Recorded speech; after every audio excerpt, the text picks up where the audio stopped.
You're watching Chronicle Chamber. My name is Scott, and today we're going to check out Defenders of the Earth Issue 3 from Mad Cave Studios. It was written by DiDio with art by Jim Calafiore and colors by Juancho.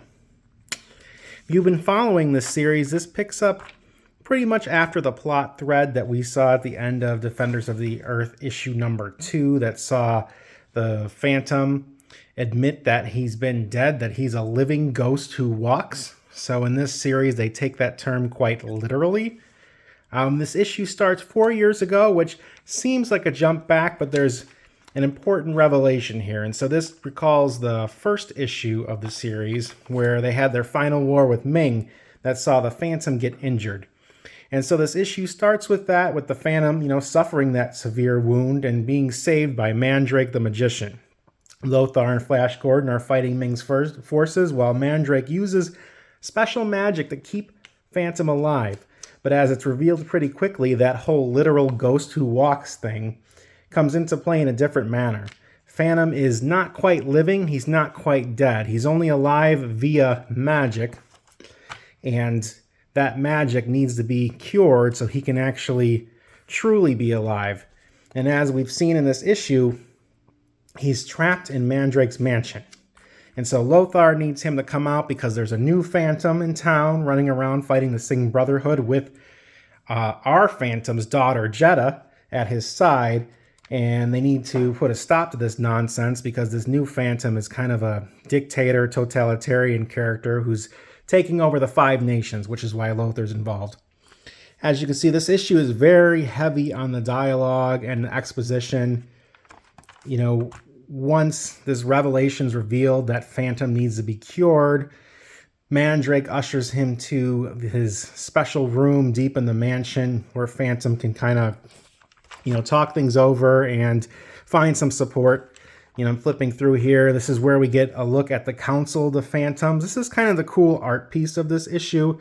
We get to see these different generations of Phantoms all seated around, greeting Kit Walker as he walks in. They all have kind of nice designs here. Jim Calafiore and Juancho really got to play around with the colors and the look of this and really kind of be inspired and design some unique looking Phantoms.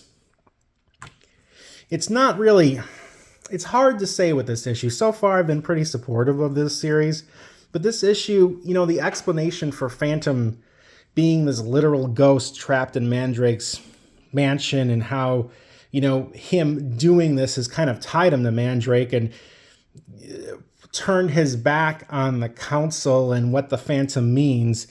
It's not really selling it for me. It's still, there's pieces missing that really sell that deal. In the meantime, going on with the rest of the Defenders, we have Flash Gordon working on a secret project with Crotan. We're introduced to Princess Castra, and she's got a little thing, as you can see in this panel right here with Flash. They have this will they, won't they, while Rick is running around trying to discover this mystery that Crotan has afoot. And for those who may not remember, Crotan is the son of Ming the Merciless, who in this series is presumed dead. At least that's the logic we're going with.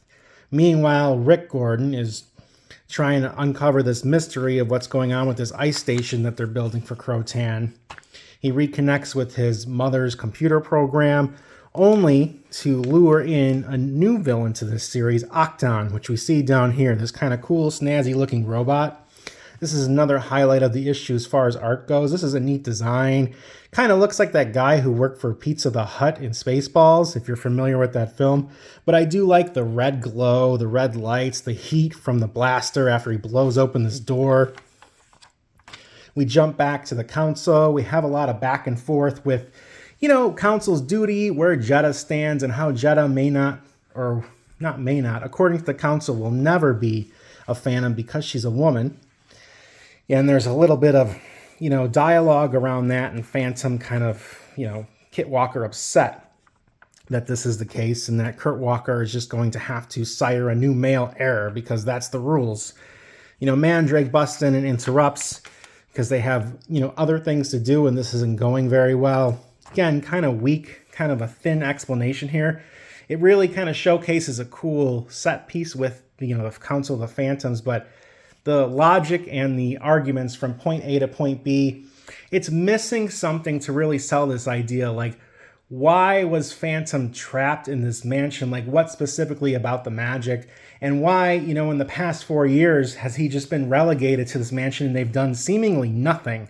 That's like the big gap is it's been 4 years since Phantom was transformed into this literal ghost. And, now he's needed and he needs to get out of it. And what have they been doing this whole time? But we go back to Rick Gordon, who is battling Octon.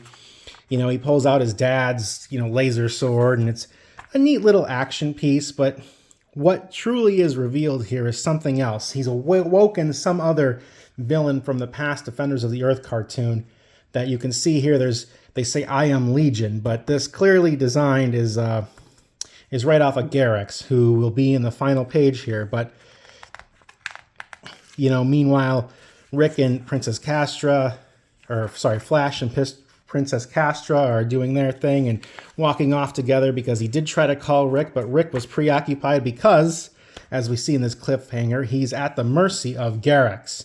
And that's really, your big draw, I guess, for the next issue is his classic villain coming back. The Phantom stuff that we were teasing this issue, there's really no resolution there or anything. It's just a lot of dialogue about the Council's rules and Phantom's weird state of being, but there's no movement. I guess for people who've been following this series, this feels a little bit like a filler issue as far as the Phantom stuff is concerned, and one that doesn't really do the best job at answering all their questions. There's still a lot of left that's unsaid.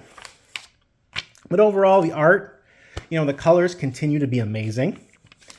I do enjoy the action pieces, what few we get.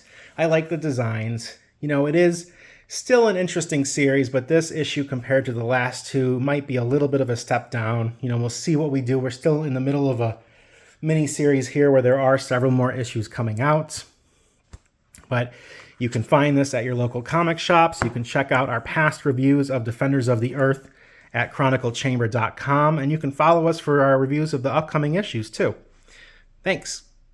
Really hope you enjoyed that review. You can find more Phantom reviews and reviews of Defenders of the Earth at chroniclechamber.com. Again, my name is Scott, and you can find me online on Threads at writer_Scott, or visit my website at scottwaldenwrites.com. Thanks.